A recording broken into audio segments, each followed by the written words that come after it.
Happy Bank Holiday Monday, folks. And here's my last interview recorded at Brownstone Institute conference a couple of weeks ago in Girona, Spain. And Tom Harrington is a fantastic intellectual, most brilliant man, one of the smartest I've ever met. So enjoy this conversation about how the world works and where we're potentially going. And of course, just a last reminder, this Thursday, April 24th, 6 p.m. UK time, we're running the next live critical thinking masterclass and workshop. So 2.5+ hours with all of the audience interacting, and let's get you supercharged for being able to spot the next nonsense coming our way. And even more importantly, spotting genuine conspiracy theories and realizing that they're not really relevant and cutting those out of your mind. That's another important thing. It's all part of mental strength and acuity. So anyway, here we go. Tom Harrington. Hey guys, I'm here at Brownstone Institute conference. It's been superb in Girona, Spain, and I finally met up on video with Tom Harrington. And you're Professor Emeritus at Hartford Trinity College, but perhaps Tom, if you could just start off with a bit of more of your broader academic background. Yeah, well, I was trained first in history and then in Hispanic studies, excuse me, which is in many ways a multidisciplinary field, and it flies a bit under the radar of other fields. And my particular interest in it was the creation of national identities, which led me into theories of culture and how culture is in effect generated by elites often. We were sold a vision of culture, and I think a lot of people think that culture is something that just is, and that we swim in it as if we were fish in a sea. But in fact, culture is created oftentimes by people with power, who then create the parameters within which the rest of us work. I'm a disciple of a sort of Itamar Eben-Zohar, who's a great theorist of culture from Israel, and he has a term that I think is very useful, which is culture planning. It takes us out of the realm of thinking that culture is random, that thinking that it just occurs. It doesn't. There are people that plan culture for us, and they plan culture in ways that they hope will be amenable to their goals, their strategic goals as power holders. And so that's really how I come at things. And so when COVID arrived, I said, there's something here that's not organic. Since I've looked at the way that elites create new realities, I was seeing an elite culture planning effort that didn't make any sense to me looking at culture in an organic way. And so that's my angle on it, and this has led me to really change focus and become take my skills as a cultural historian, someone who works with theories of culture, and looking at our present circumstance and trying to figure out how the mechanics of the culture production game are working in our present moment.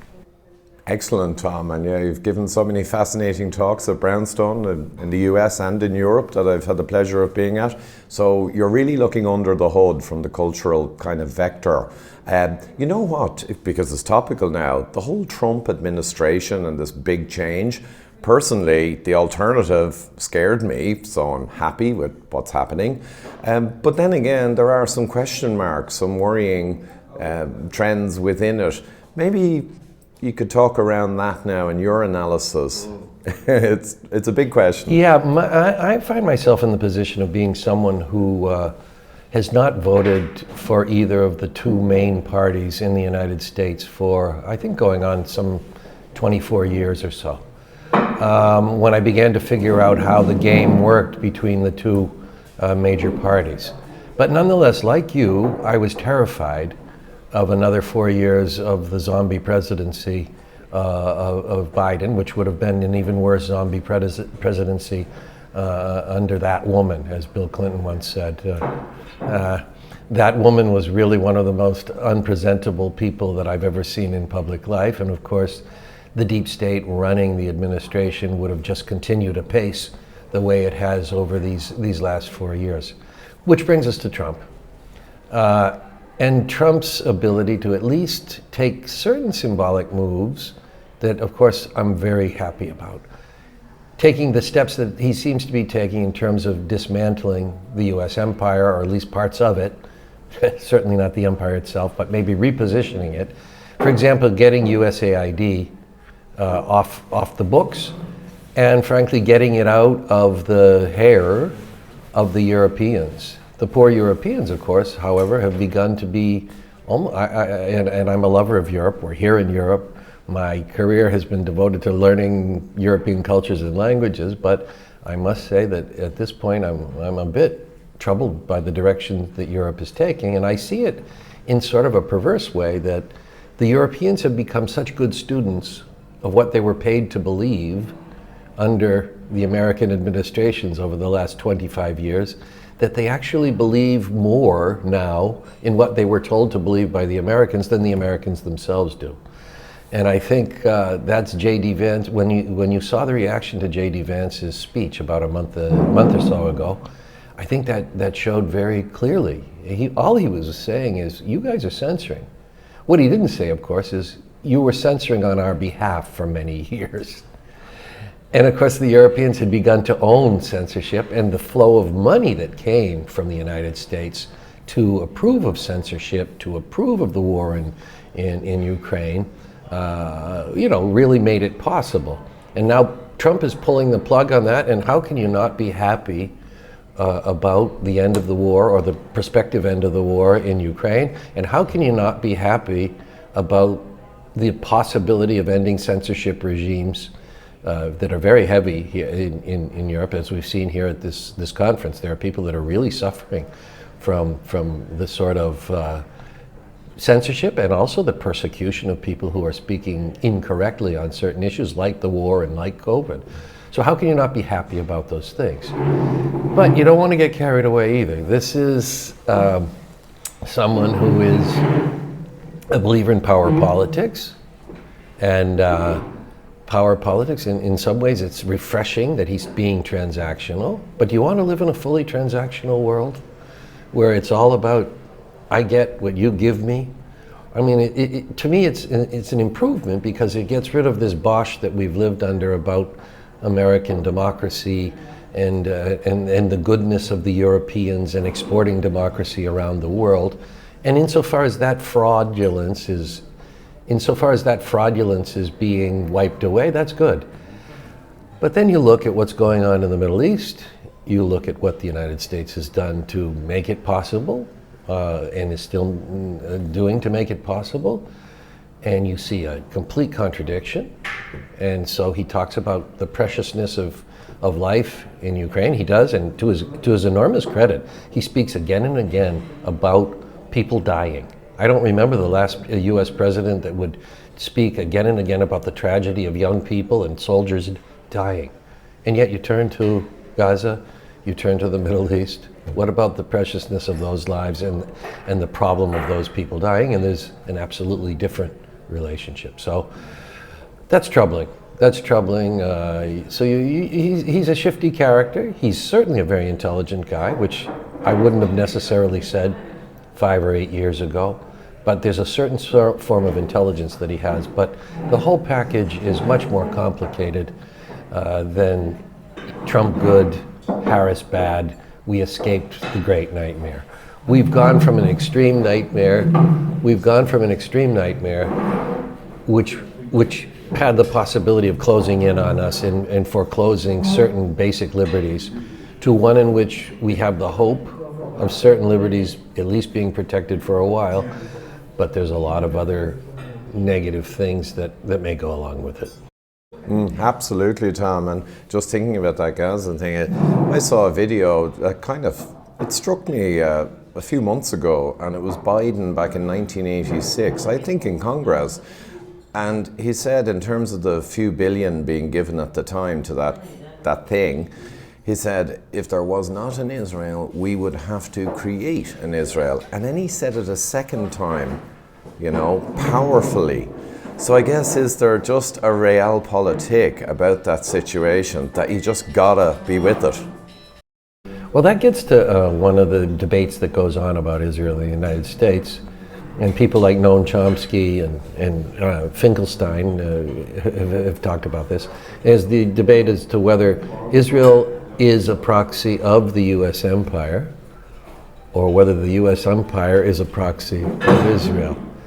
And a lot of people, I think, and of course the second position allows you to not have to get into dirty issues of influence in U.S. politics. So it's for me an unusually comfortable position because that influence is great.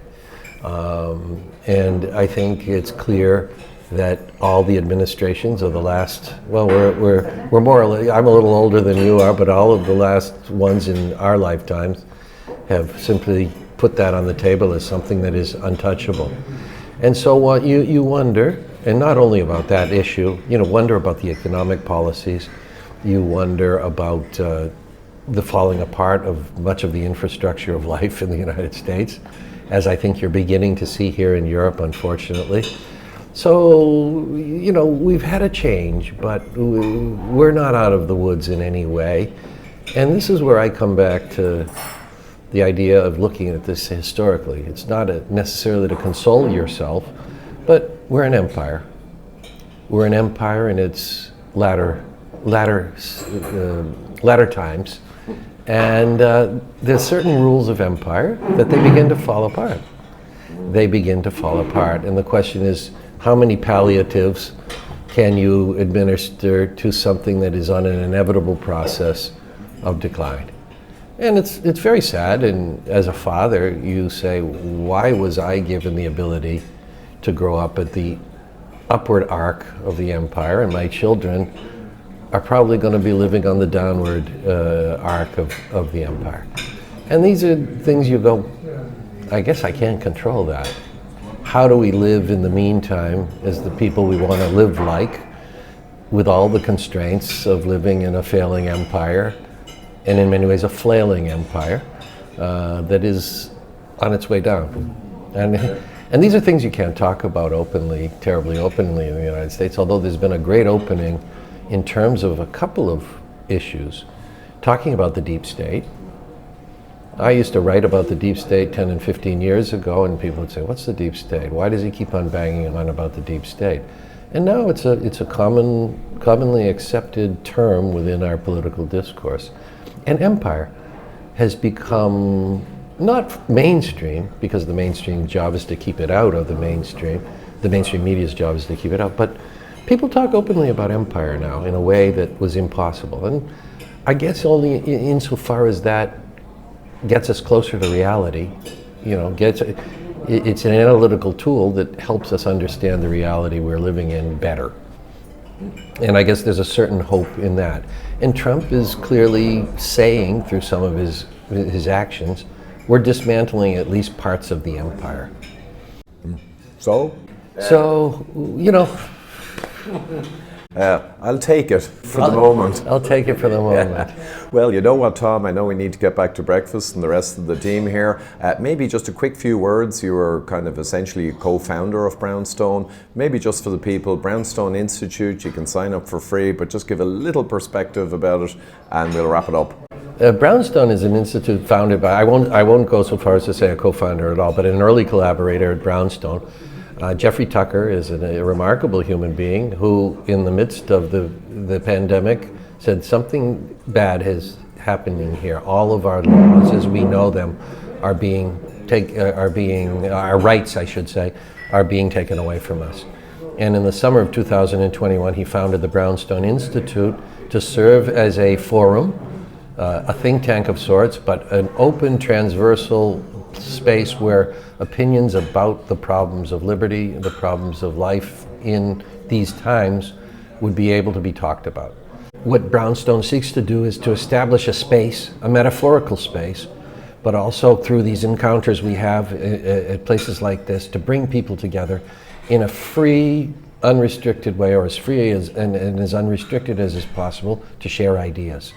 Because we have the belief that someday the world is not going to be the way it is, and certain ideas need to be preserved and certain debates need to take place, even if people who are making the culture, who are doing the culture planning, don't want those debates to be taking place. And so we need to be a place where during dark times, people who might have been canceled, people whose ideas might not be mainstream, can speak about them. And I think over these 4 years or so that we've been in existence, we've got a lot to show for that. We have a fellows program that takes people who are in danger or who have been canceled because of the work or the opinions they're expressing, and it gives them a place to do their work. And so it's really, in that sense, Jeffrey always talks about what happened in the 30s in Germany and how certain scholars had to go into exile, and some of them were given a place to work that allowed them to create ideas that later on became very important. And that's the image he comes back to again and again. We need to provide sanctuary for certain ideas so that certain ideas do not die. And so when the time comes and when the world is ripe for them again, they will not have been canceled out. And they'll be on the shelf or they'll be in the air for people to take up and use them again. Yep, keeping the torch lit. Keeping the torch lit. On behalf of us all, thank you so much, Tom. Exactly. Thank you, Ivor.